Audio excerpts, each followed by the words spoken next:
ఓం శాంతి. ఈరోజు మురళి 12/3/2026. మధురమైన పిల్లలారా, ఈ చదువు సంపాదనకు ఆధారం. దీని ద్వారా మీరు మనుష్యుల నుండి దేవతలుగా తయారవుతారు. 21 జన్మల కోసం సత్యమైన సంపాదన జమ అవుతుంది. చదువు ద్వారా లౌకికంలో కూడా హద్దు యొక్క ప్రాప్తి, హద్దు యొక్క తెలివి, హద్దు యొక్క సంపాదన లభిస్తుంది.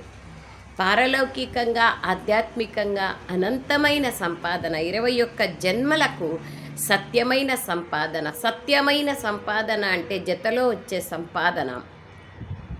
మనం ఏదైతే 24 గంటలు జతలో రాని సంపాదనకు పరితపిస్తున్నాం, అయితే జతలో వచ్చే సంపాదన ఆధారం చదువు, ఈశ్వరీయ చదువు. దీని ద్వారా మనుష్యుల నుండి దేవతలుగా తయారవుతాం. ప్రశ్న: బాబా వినిపించే మధురాతి మధురమైన విషయాలు ఎప్పుడు ధారణ అవుతాయి? జవాబు: ఎప్పుడైతే బుద్ధిలో పరమతము లేదా మన్మతము యొక్క ప్రభావం ఉండదో అప్పుడే బాబా వినిపించేవి ధారణ అవుతాయి. ఇంపార్టెంట్ కదా. ఇప్పుడు బాబా విషయాలు మనసులో ఉంటే బాబానే గుర్తొస్తారు, బాబావే ఆలోచిస్తాం. మనుషుల యొక్క ప్రభావంలో ఉంటే బాబాది గుర్తొచ్చినా కూడా కాన్లే, ఏడైతుందిలే, ఇప్పుడేంలే అని మనుషుల యొక్క ప్రభావం, పరమతము మన్మతము యొక్క ప్రభావం పడుతుంది. అప్పుడు బాబా చెప్పేవి ధారణ కావు. ఏ పిల్లలైతే చెప్పుడు మాటలపైన నడుస్తారో వారి బుద్ధిలో ధారణ జరగదు. చెప్పుడు మాటలు వింటే చెడిపోవుదురా ఒరే ఒరే అని సామెత ఉంది. జ్ఞాన విషయాలను తప్ప ఇంకే ఇతర విషయాలను ఎవరు వినిపించినా వారు శత్రువుల వంటి వారు. జ్ఞాన విషయాలు తప్ప ఇంకా ఏ ఇతర విషయాలు వినిపించినా వారు మనకు శత్రువులు. ఇది పక్కాగా మనస్సులో పెట్టుకోవాల, నోటితో చెప్పాల్సిన పని లేదు. శత్రువులు కూడా కాదు మనకి, కానీ మనకు అవసరం లేదు అంటున్నారు బాబా. అసత్యమైన విషయాలను వినిపించేవారు ఎంతోమంది ఉన్నారు. కావున చెడు వినద్దు, చెడు చూడద్దు. మనుషుల నుండి దేవతలుగా అయ్యేందుకు ఒక్క బాబా శ్రీమతంపైనే నడవాలి. పాట: మన తీర్థస్థానమే భిన్నమైనది, ఈ జగత్తుకి నిరాళమైనది, అతీతమైనది. ఓం శాంతి. ఈ పాటలో మీరు మీ మహిమను చేసుకున్నట్లుంది. నిజానికి ఎవరి మహిమను వారు చేసుకోరు. ఇవన్నీ అర్థం చేసుకోవాల్సిన విషయాలు. చాలా తెలివైన వారుగా ఉన్న భారతవాసులు ఇప్పుడు బుద్ధిహీనులుగా అయిపోయారు. తెలివి అంటే ఏమిటి అనేది బాబా అర్థం చేయిస్తారు. సైన్స్ అండ్ టెక్నాలజీలో ముందుకు పోవచ్చు, కానీ యథార్థంగా నన్ను నేను తెలుసుకోలేదంటే వృధా కదా. అందుకై బాబా అంటున్నారు తెలివైన వారిగా ఉంటిరి అని. బుద్ధిహీనులుగా అయ్యారు. తెలివైన వారు ఎవరు అని ఇప్పుడు ప్రశ్న ఉత్పన్నమవుతుంది. ఇది ఎక్కడా రాయబడలేదు, మీరు గుప్తంగా ఉన్నారు. ఇవెంత అద్భుతమైన విషయాలు. నా ద్వారానే పిల్లలు నన్ను తెలుసుకోగలరు అని బాబా అంటారు. అండర్లైన్. ఎవరి ద్వారానూ భగవంతుని తెలుసుకోలేం. భగవంతుడే వచ్చి స్వయం చెప్తేనే భగవంతుని యొక్క యథార్థ సత్య సందేశం అవగాహన అవుతుంది. అలాగే మళ్ళీ నా ద్వారా సర్వస్వాన్ని తెలుసుకుంటారు. బాబాని తెలుసుకుంటూ సర్వస్వాన్ని తెలుసుకుంటాం. సర్వస్వాన్ని అంటే బాబా చెప్తున్నారు, సృష్టి ఆది మధ్యాంతం యొక్క ఆట ఏదైతే ఉందో దాన్ని అర్థం చేసుకుంటారు. ఇది ఇంకెవ్వరికీ తెలియదు. ఇంకొక పెద్ద తప్పు చేశారు. నిరాకారుడైన పరంపిత శివపరమాత్మకు బదులుగా కృష్ణుని పేరు రాసేశారు. మొట్టమొదటి శాస్త్రం శ్రీమద్ భగవద్గీత అయితే అంటారో అది తప్పైపోయింది. కావున మొట్టమొదట భగవంతుడు ఒక్కడేనని నిరూపించాలి. ఆ తర్వాత గీతా భగవంతుడెవరు అని ప్రశ్నించాలి. భారతదేశ ధర్మం ఆది సనాతన దేవతా ధర్మం. ఇప్పుడు బ్రాహ్మణ ధర్మమునే కొత్త ధర్మం అంటారు. మొట్టమొదట బ్రాహ్మణులు పిలక రూపంలో ఉంటారు, ఆ తర్వాత దేవతలు ఉంటారు. ఉన్నతోన్నతమైనది బ్రాహ్మణ ధర్మం. ఆ బ్రాహ్మణులకు బ్రహ్మ ద్వారా పరంపిత పరమాత్మయే రచిస్తారు అనేది తెలీదు. ఆ బ్రాహ్మణులే మళ్ళీ దేవతలుగా అవుతారు. భగవంతుడు అందరికీ తండ్రి, కొత్త ప్రపంచానికి రచయిత. ఇదే ముఖ్యమైన విషయం. భగవంతుడు తప్పకుండా కొత్త ప్రపంచాన్నే రచిస్తారు కదా. కొత్త ప్రపంచంలో కొత్త భారతఖండం ఉంటుంది. జన్మ కూడా భారతదేశంలోనే తీసుకున్నారు. భారతదేశంలోనే బ్రహ్మ ద్వారా స్వర్గంగా తయారు చేస్తారు. మిమ్మల్ని తనవారిగా చేసుకొని మళ్ళీ మనుష్యుల నుండి దేవతలుగా తయారు చేసేందుకు చదివిస్తున్నారు. మొదట మీరు శూద్రవర్ణంలో ఉండేవారు, మళ్ళీ ఇప్పుడు బ్రాహ్మణ వర్ణంలోకి వచ్చారు. ఇప్పుడు మళ్ళీ దైవీ వర్ణంలోకి వెళ్తారు. ఆ తర్వాత వృద్ధి పొందుతూ ఉంటుంది. ఒక్క ధర్మం నుండి అనేక ధర్మాలు వస్తాయి. ఆ తర్వాత అన్ని ధర్మాలు శాఖోపశాఖలుగా విస్తరిస్తాయి. 3 ముఖ్యమైన శాఖలు వెలువడతాయి: బ్రాహ్మణ, దేవత, క్షత్రియ, వైశ్య ధర్మాలు. ఇవన్నీ ఆత్మ యొక్క ధర్మాలు. కానీ స్థూల ధర్మాలు ఇస్లాములు, బౌద్ధులు, క్రిస్టియన్లు. ఆ తర్వాత అన్ని ధర్మాలు శాఖోపశాఖలుగా వెలువడతాయి. మళ్ళీ వాటి నుండి తమ తమ ఉపశాఖలు విస్తరిస్తాయి. వేర్లు ముఖ్యమైనవి. ఆ తర్వాత ముఖ్యమైనవి 3 శాఖలు. ఆది సనాతన దేవత ధర్మం కాండంగా ఉంది. ఇప్పుడు కింద అందరూ రాజయోగాన్ని నేర్చుకుంటున్నారు. కింద అంటే కల్పవృక్షం కింది భాగంలో, వేర్ల భాగంలో. దిల్వాడా మందిరం అంతా చాలా బాగా తయారు చేయబడింది. అందులో అంతా అర్థం చేయించబడింది.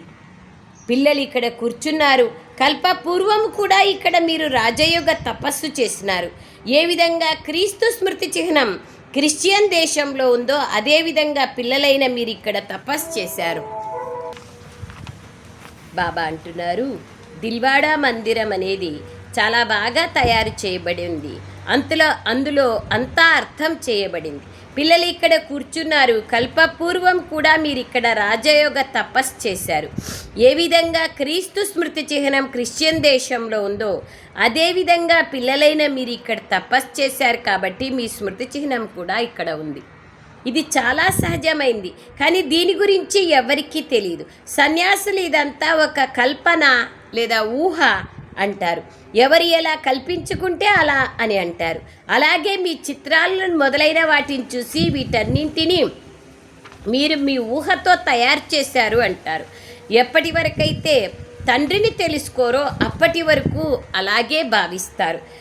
జ్ఞానసాగరుడు ఒక్క శివబాబానే. కావున బాబా పరిచయాన్ని ఇవ్వడం ముఖ్యమైన విషయం. ఆ తండ్రి స్వర్గం యొక్క వారసత్వాన్ని ఇస్తున్నారు. కల్పపూర్వం కూడా ఇచ్చారు, మళ్ళీ కూడా ఇస్తారు.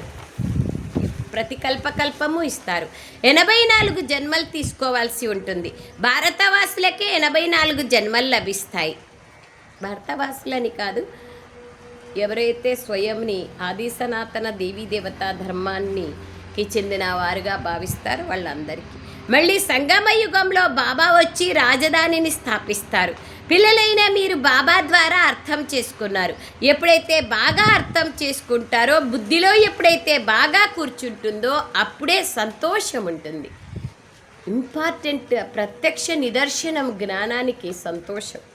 ఈ చదువు ఉన్నతమైన సంపాదనకు ఆధారం. చదువు ద్వారానే మనుషులు లాయర్లుగా మొదలైన వారిగా అవుతారు.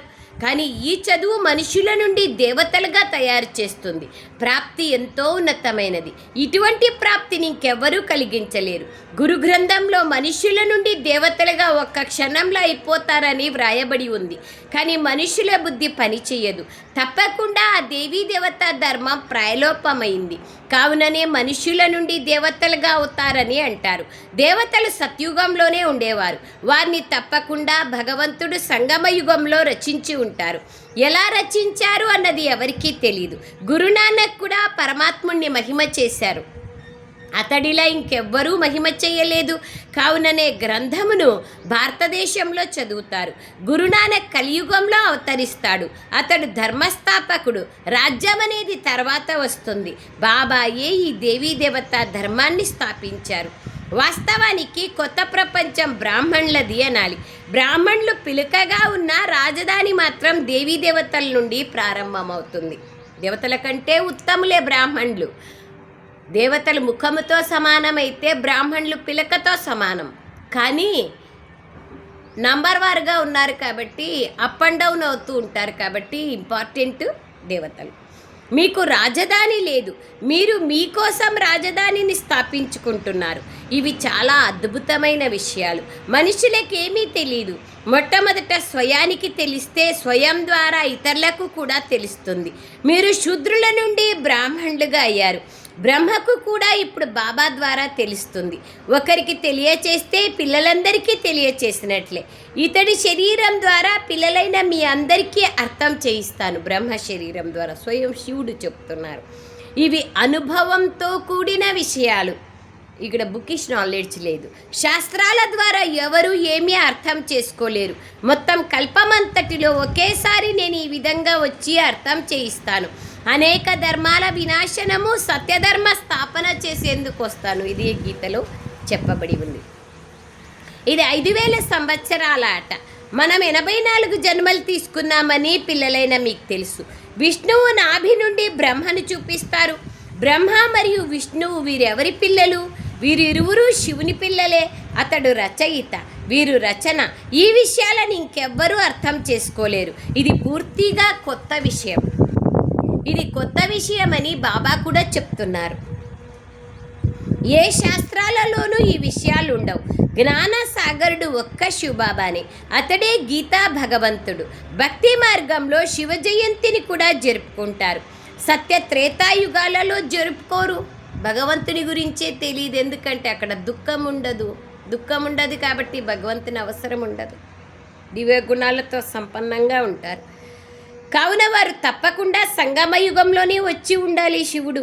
ఈ విషయాలను మీరు అర్థం చేసుకుంటారు మరియు ఇతరులకు కూడా అర్థం చేయిస్తూ ఉంటారు.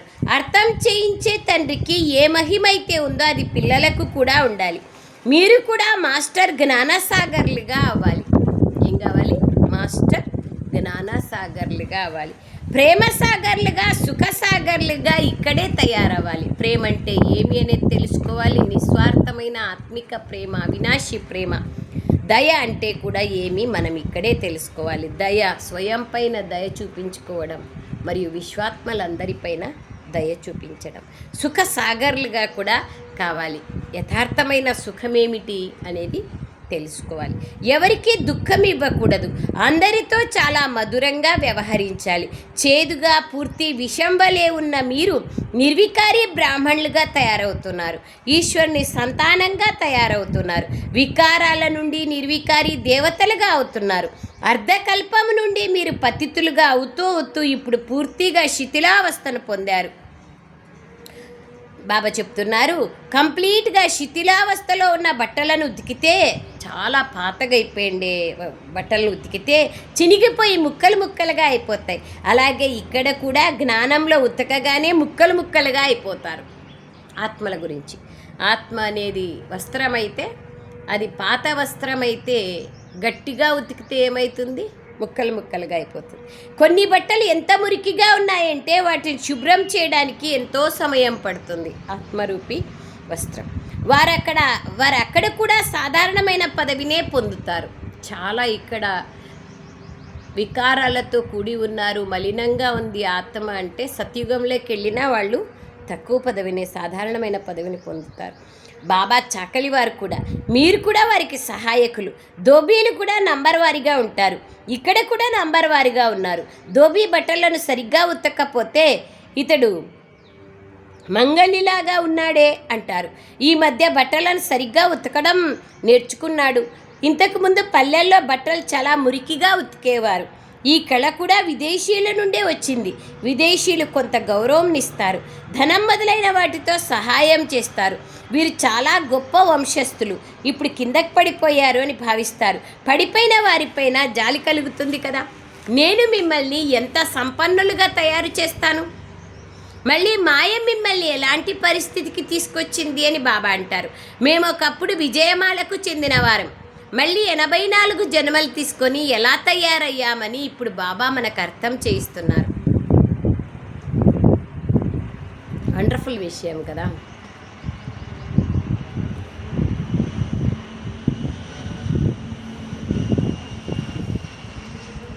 అద్భుతం కదా. భారతవాసులైన మీరు స్వర్గవాసులుగా ఉండేవారు. భారతదేశమే ఒకప్పుడు స్వర్గంగా ఉండేది. మళ్ళీ కిందికి దిగుతూ దిగుతూ నరకవాసులుగా అయ్యారు. పవిత్రంగా ఈ స్వర్గవాసులుగా అవ్వండి బాబా చెప్తున్నారు. శివ భగవాను వాచ, నన్నొక్కడినే స్మృతి చేయండి. స్మృతి యాత్ర ద్వారా మీ పాపాలన్నీ భస్మమైపోతాయి. కృష్ణుడు ఎత్తుకపోయాడు, రాణులుగా చేసుకున్నాడు అని శాస్త్రాల్లో రాశారు. అవన్నీ అబద్ధాలు కదా. ఆయనకి ఏం అవసరం చెప్పండి? ఒకవేళ ఆయన తలుచుకుంటే ఎంతమంది రాణీలు క్యూలో నిల్చుకోరు? ఇప్పుడు మీరంతా చదువుకుంటున్నారు, మహారాణులుగా అవుతున్నారు, కానీ ఈ విషయాలను ఎవరూ అర్థం చేసుకోలేరు. ఇప్పుడు బాబా వచ్చి పిల్లలకు అర్థం చేయించారు. నేను కల్పకల్పము మీకు అర్థం చేయించడానికి వస్తానని బాబా చెప్తున్నారు. కావున మొట్టమొదట భగవంతుడు ఒక్కరేనని నిరూపించండి. ఆ తర్వాత గీతా భగవంతుడు ఎవరో, రాజయోగం ఎవరు నేర్పించారో తెలియచేయండి. భగవంతుడే బ్రహ్మ ద్వారా స్థాపన చేయిస్తారు మరియు వినాశం చేసి పాలన చేయిస్తారు. ఇప్పుడు బ్రాహ్మణులుగా ఉన్నవారే దేవతలుగా అవుతారు. ఎవరైతే కల్పపూర్వం వీటిని అర్థం చేసుకున్నారో వారికే ఈ విషయాలు అర్థమవుతాయి. క్షణక్షణము ఏదైతే జరిగిందో అది ఈ సమయం యొక్క స్మృతి చిహ్నమే జరిగింది. డ్రామాలో మీరు చాలా పురుషార్థం చేయాలి, ఇంకా మేము ఆ స్థితికి చేరుకోలేదనే పిల్లలు కూడా భావిస్తారు. సమయం పడుతుంది. కర్మాతీత స్థితి ఏర్పడినట్లయితే, అందరూ నంబర్ 1గా పాస్ అయిపోయినట్లయితే యుద్ధం కూడా ప్రారంభమవుతుంది. అప్పటి వరకు పరస్పరం గొడవలు జరుగుతూనే ఉంటాయి. అక్కడక్కడ యుద్ధాల కోసం ఏర్పాట్లు చేస్తున్నారని మీకు తెలుసు. అన్ని వైపుల నుండి ఏర్పాట్లు చేస్తున్నారు. మీరేదైతే దివ్య దృష్టిలో చూశారో వాటన్నింటినీ ఈ కళ్ళ ద్వారా చూస్తారు. వినాశ సాక్షాత్కారమును చూశారు, మళ్ళీ దానిని ఈ కళ్ళతో చూస్తారు. స్థాపన సాక్షాత్కారాన్ని కూడా పొందారు, మళ్ళీ దాన్ని ప్రత్యక్షంగా రాజ్యంగా చూస్తారు. పిల్లలైన మీకెంతో సంతోషం ఉండాలి. ఇది పాత శరీరం. యోగం ద్వారా ఆత్మ పవిత్రంగా అయిపోతుంది. ఆ తర్వాత ఈ పాత శరీరాన్ని కూడా వదిలేయాలి.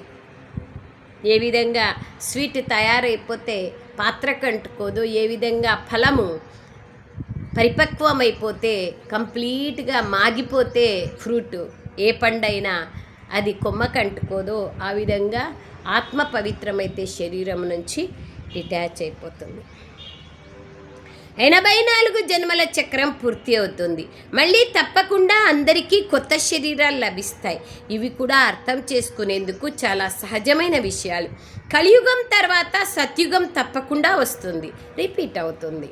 ఈరోజు సద్గురువారం, రేపు శుక్రవారం వస్తుందా లేదా అనేది డౌట్ లేదు కదా. అనేక ధర్మాల వినాశనం తప్పకుండా జరుగుతుంది. ఆది సనాతన దేవీ దేవత ధర్మ స్థాపనార్థం బాబా తప్పకుండా రావాల్సి ఉంటుంది. ఇప్పుడు మీరు దేవతలుగా అయ్యేందుకు బ్రాహ్మణులుగా అయ్యారు, ఇంకెవ్వరూ అలా అవ్వలేరు. మేము శివబాబా సంతానంగా అయ్యామని మీకు తెలుసు. శివబాబా మనకు వారసత్వాన్ని ఇస్తున్నారు. శివ జయంతి అనగానే భారతదేశానికి వారసత్వం లభించింది అని అర్థమవుతుంది. శివబాబా వచ్చి ఏం చేశారు? ఇస్లాములు, బౌద్ధులు మొదలైన వారు వచ్చి తమ ధర్మాన్ని స్థాపించుకుంటారు. మరి తండ్రి వచ్చి ఏం చేశారు? తప్పకుండా స్వర్గస్థాపన చేసి ఉంటారు కదా. ఏ విధంగా స్థాపన చేశారు, స్థాపన ఎలా జరుగుతుంది అనేది మీరు ఇప్పుడే తెలుసుకున్నారు. మళ్ళీ సత్యుగంలో వీటన్నింటినీ మర్చిపోతారు. 21 జన్మల వారసత్వమును ఇప్పుడు మనం తీసుకుంటున్నామని కూడా మీరు అర్థం చేసుకున్నారు. ఇది డ్రామా రచింపబడి ఉంది. ఇతడు తండ్రి, వీరి పిల్లలు అని అక్కడ కూడా భావిస్తారు. అక్కడ పిల్లలకు తండ్రి నుండి వారసత్వం లభిస్తుంది, కానీ నిజానికి ఆ ప్రాలబ్ధం ఇప్పుడే పొందింది. సత్యమైన సంపాదనను చేసుకొని 21 జన్మలు మీరు వారసత్వాన్ని పొందుతున్నారు. 84 జన్మలు తీసుకోవాల్సిందే. సతోప్రధానం నుండి మళ్ళీ సతోలేకి, రజోలేకి, తమోలేకి మీరు వస్తారు. మీరు దీన్ని బాగా స్మృతి చేయడం ద్వారా ఎంతో సంతోషంలో ఉంటారు. అర్థం చేయించేందుకు ఎంతో కష్టపడాల్సి ఉంటుంది. కొత్త జ్ఞానము, లోతైన జ్ఞానము ఇక్కడ చెప్పడం కాదు, చెయ్యాలా. కాబట్టి కష్టపడాలా అర్థం చేయించేందుకు. ఎప్పుడైతే అర్థం చేసుకుంటారో అప్పుడు వారికి ఎంతో సంతోషం కలుగుతుంది. ఏ పిల్లలైతే బాగా అర్థం చేసుకుంటారో వారు అనేకులకు కూడా అర్థం చేస్తూ ఉంటారు. ముళ్ళను పుష్పాలుగా తయారు చేస్తూ ఉంటారు. ఇది బేహద్దు చదువు. దీని ద్వారా వారసత్వం కూడా బేహద్దుగా లభిస్తుంది. ఇందులో త్యాగం కూడా బేహద్దుగా కావాలి. గృహస్థ వ్యవహారంలో ఉంటూ మొత్తం ప్రపంచం అంతటినీ త్యజించాలి. ఇది చాలా పెద్ద సన్యాసం. ఎందుకంటే ఈ పాత ప్రపంచం ఇప్పుడు అంతం కానున్నది. ఇప్పుడు కొత్త ప్రపంచంలోకి వెళ్ళాలి. కావున బేహద్దు సన్యాసం చేస్తున్నారు. సన్యాసులది హద్దు యొక్క సన్యాసం, వారిది హఠయోగం. ఇందులో హఠం విషయం ఏమీ లేదు. ఇది చదువు. పాఠశాలలో మనుష్యుల నుండి దేవతలుగా అయ్యేందుకు చదవాలి. శివ భగవాను వాచయ్యే కానీ కృష్ణుడిది కాదు. కృష్ణుడు ఎప్పుడూ కొత్త ప్రపంచాన్ని తయారు చెయ్యరు. కొత్త ప్రపంచ రాకుమారుడు ఆయన. పరిపాలన చేస్తారు విష్ణువుగా, అంతేకాని స్థాపన చెయ్యరు. అతన్ని స్వర్గస్థాపకుడైన తండ్రిని పిలువరు. అతన్ని స్వర్గం యొక్క యువరాజు అని పిలుస్తారు. ఇవి బాగా అర్థం చేసుకొని ధారణ చేసుకోవాల్సిన మధురాతి మధురమైన విషయాలు. దైవీ లక్షణాలు కూడా కావాలి కదా. ఎప్పుడూ చెప్పుడు మాటలపైన నడవకూడదు. వ్యాసుడు రాసిన విషయాలపైన నడుస్తూ నడుస్తూ దుర్గతిని పొందారు. జ్ఞాన విషయాలు తప్ప ఇంకే విషయాలైనా ఎవరైనా వినిపిస్తే వీరు మా శత్రువు అని భావించండి. మనసులో చెప్పుకోవాలా, బయటికి చెప్పద్దు. తర్వాత మనసులో కూడా అనుకోవద్దు. ఒక చెవులో విని ఒక చెవులో వదిలి. వారు దుర్గతిలోకి వెళ్తారు, దుర్గతిలోకి తీసుకెళ్తారు. ఎప్పుడూ పరమతం పైన నడవకూడదు. తన సొంత మతం యొక్క శక్తి లేకపోతే, శ్రీమతం యొక్క అవగాహన లేకపోతేనే పరమతం పైన నడుస్తారు. ఇది బాగా అర్థం చేసుకోవాలి. వేరే వాళ్ళు సలహా యొక్క ప్రభావం నా పైన పడతా ఉంది అంటే నా బుద్ధికి అంత శక్తి లేదు, అందుకే వాళ్ళ సలహా నా పైన ప్రభావం పడతా ఉంది అని అర్థం. అందుకే పరమతం పైన మన్మతం పైన నడవకూడదు. ఓన్లీ ఈశ్వరీయ మతం పైన శ్రీమతం పైనే నడవాలి. దాన్ని అర్థం చేసుకోవడానికి కూడా దివ్య బుద్ధి కావాలి. జ్ఞాన విషయాలు తప్ప ఇంకే విషయాలైనా ఎవరైనా వినిపిస్తే ఇతడు మా శత్రువు అని భావించండి. అలా కూడా అనుకోవద్దు. వారు దుర్గతిలోకి తీసుకెళ్తున్నారు, అప్పుడే దాన్ని వినమని. ఎప్పుడూ పరమతం పైన నడవకూడదు. పరమతం పైన నడిచినట్లయితే కింద పడిపోతారు. అసత్యమైన విషయాలు చెప్పేవారు ఎంతోమంది ఉన్నారు. మీరు బాబా నుండే వినాలి.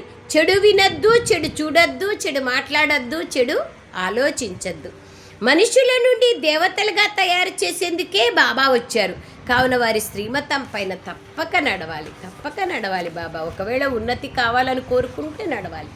అచ్చా, मीठे मीठे सिखलदे बच्चों प्रति मात पिता बाप दादा का याद प्यार और गुड मॉर्निंग। रूहानी बाप की रूहानी बच्चों को नमस्ते।